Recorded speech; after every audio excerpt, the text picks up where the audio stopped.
Okay, Clue is an 85-minute, I would say it's an old school vaudevillian farce disguised as a murder mystery. Yes, there are people dying. Yes, there are bodies on the ground, but this production leans heavily into old school slapstick humor. People have played the game. Some people have seen the movie. What is it bringing us to the stage? If you love the game, which I believe is from 1949, you will definitely recognize rooms that are in the board game. This set, designed by the fantastic Lee Savage, is a pop-up book of surprises. Rooms swivel out and roll on in ways that you will not expect or imagine. So if you're a real aficionado of the game, you'll appreciate that. If you love the movie, if you quote lines from the movie, you will see and hear and recognize your favorite moments. That being said, if you're unfamiliar with the film, you don't need to know it. I was not an aficionado of the movie before we started this rehearsal process, so this has been my introduction to this universe, this Clue-niverse, and you truly don't need to have a background with either the game or the movie to have a great time. Tell me a little bit, not giving anything away too much, but tell me a little bit about Professor Plum. Yeah. Professor Plum is a classic mansplainer. I'll tell you what mansplainer means. No, I won't. He's a professor of psychiatry who has had his license taken away for somewhat untoward reasons that I don't think that I can describe on the news, but use your imagination. Every other character in the play also has a secret. That's why they're at this body manor to begin with, and they don't want that secret revealed. So that's kind of the given circumstances of the play. It's set in 1954. Eisenhower is president. It's the McCarthyism era. So the House Un-American Activities Committee is in full swing. And all of these characters are deathly afraid that their secret is going to get found out. And then on top of that, bodies start piling up, people are being murdered, they're trying to figure out who did it, but that tension at the beginning of the story is because each of them has this secret that they don't want revealed. It sounds like a funny show. It is a funny show. For as much death that's in the show, this is not like Dahmer on Netflix, where you're gonna lose sleep thinking about the murder and the mayhem and the carnage. This is more like watching your favorite Looney Tunes and Wile E. Coyote falling off a cliff. It's that kind of death. So it's not death that's gonna make you lose sleep. It's death that's gonna have you in stitches. You mentioned the slapstick comedy. What is that like for you every night? There's a lot of physical comedy in it.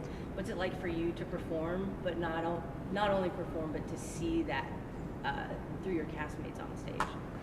Yeah. Doing physical comedy like this is a challenge, and it's a wonderful challenge. It requires you to be in great physical shape. It requires an enormous amount of stamina. I like to call this team of actors laugh-leets because we really are conditioned and have to be ready every night to use our bodies in incredibly challenging ways, all for the pleasure of the audience, hopefully for the pleasure of the audience. And with theater being gone for a period of time not too long ago, having that back and being able to have a collective community experience where people are laughing and things, what does that mean to you at each night that you do it? Comedy, I don't think always gets the respect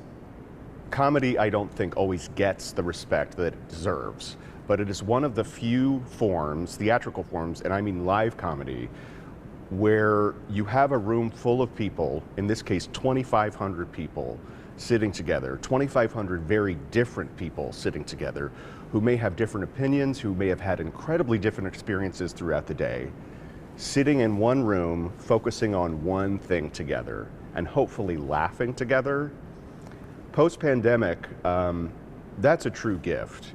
I think another thing that the pandemic changed about how people consume entertainment is we've gotten so used to firing up the TV, pulling out the Roku remote, and choosing whatever you want to watch at one time. So the experience of getting to watch and concentrate on a story together in the same room is a real gift. And it's so satisfying as a stage actor to be back in a room with that many people together, laughing together.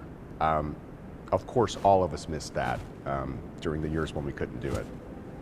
And this sparked a lot of nostalgia around the newsroom with people talking about playing Clue as a kid, you know, but being mad at their siblings for making a guess too soon.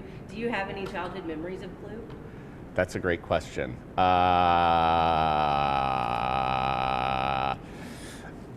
I did not grow up playing the game. I did not grow up as an expert on the movie. So this experience of rehearsing the show and getting to know these characters through this experience has been so gratifying. That being said, I know there's so many people who have such a long, storied history with this this universe that whether you know the show, whether you know the movie and the game, or whether it's brand new to you, you're going to have a great time either way.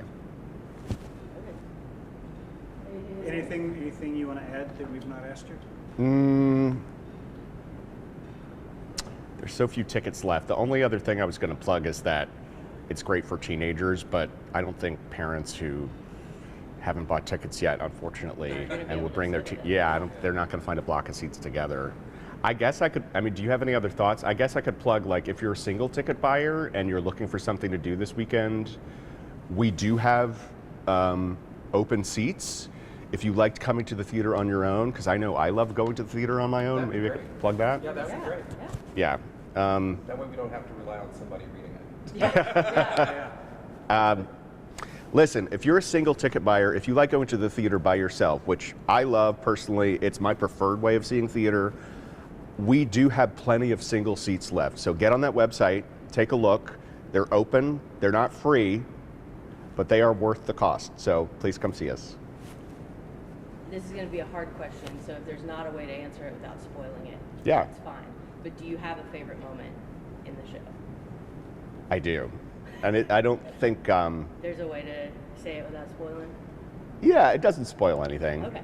And it's just because of the brilliance of one actor. My favorite moment in the show, well, let me think now. It's very early, so I don't think it's going to spoil like a plot point. My favorite moment in the show is very early.